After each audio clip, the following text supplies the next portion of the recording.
Every time Olivia smiled at the mirror, her reflection smiled back, just a second too late.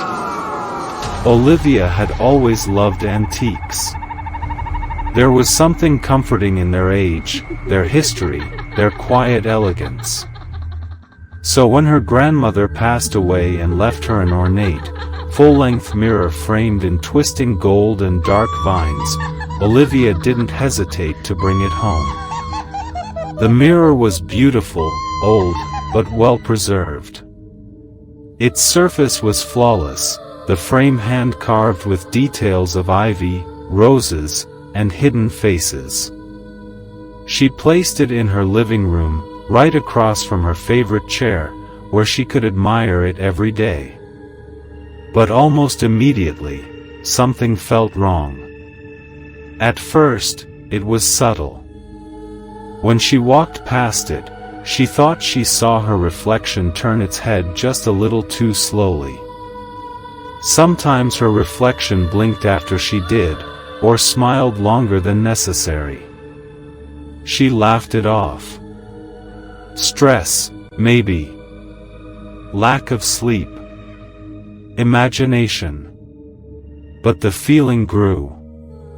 She started avoiding the mirror at night. It felt like someone was inside it, watching her. And one evening, as she sat alone reading, she glanced up, and saw her reflection staring directly at her, though her real head was turned down toward the book. She stood. Slowly approached. Her reflection mirrored her movement now, but there was something off. The eyes were too dark. The pupils too wide. Her own smile, when she forced one, looked wrong, stretched a little too far. Goosebumps raced up her arms. She whispered to herself, "It's just glass." And then her reflection moved its hand, without her. Her breath caught.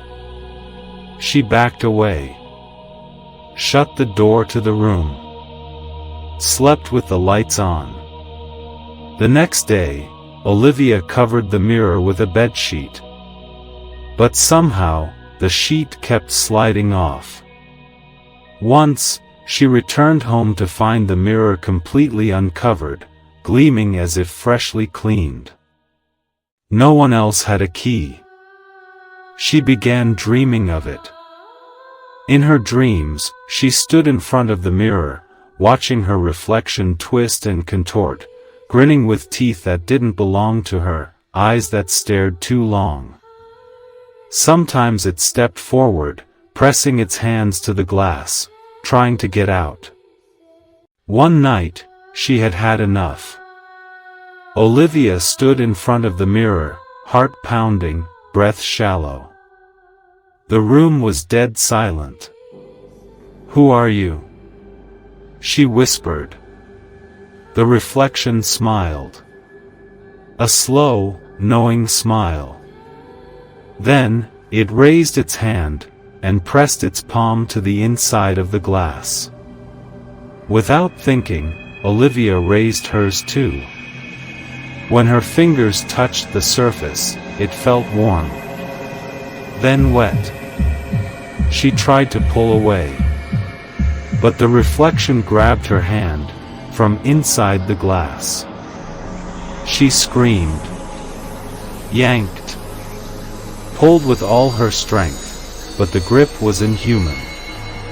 Her reflection's smile grew impossibly wide as it leaned forward, its other hand emerging through the mirror like it was stepping through water. It dragged Olivia forward, her hand disappearing into the glass. She kicked, clawed, screamed for help, but there was no one. No one heard.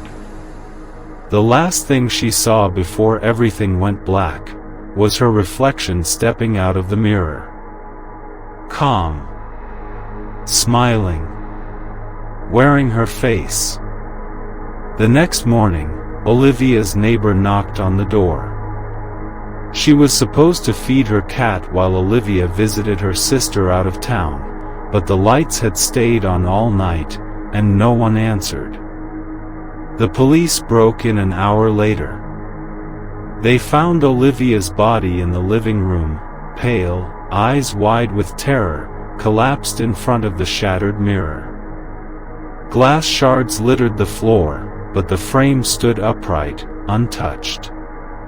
And in the largest remaining shard of mirror, a reflection was still visible. Olivia. Smiling. Waiting. If your reflection ever lingers too long, don't touch the glass. Subscribe for more chilling tales. And never look too long into the dark.